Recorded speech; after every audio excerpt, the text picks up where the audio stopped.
Sussex Coast College fears that looming government cuts aimed at students aged 18 and over could have huge implications on hundreds of local learners.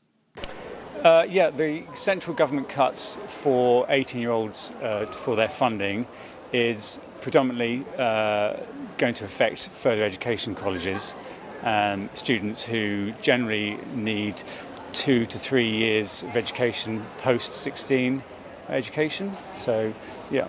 Okay, and specifically what sort of students will this affect?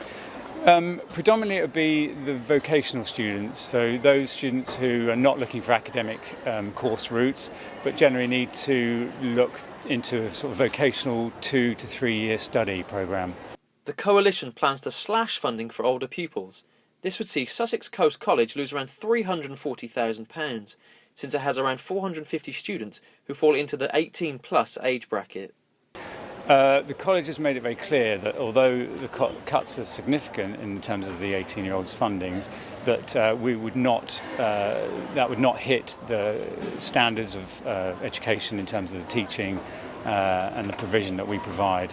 So it would be absorbing those cuts in other ways, but not on the staffing itself. Funding for older students is set to be cut in September by 17.5%. Head teachers and principals say this threatens support for the most vulnerable students. The Department for Education early this month published its impact assessment, which showed that the cut wasn't significant enough to prevent institutions from offering some learners a third year.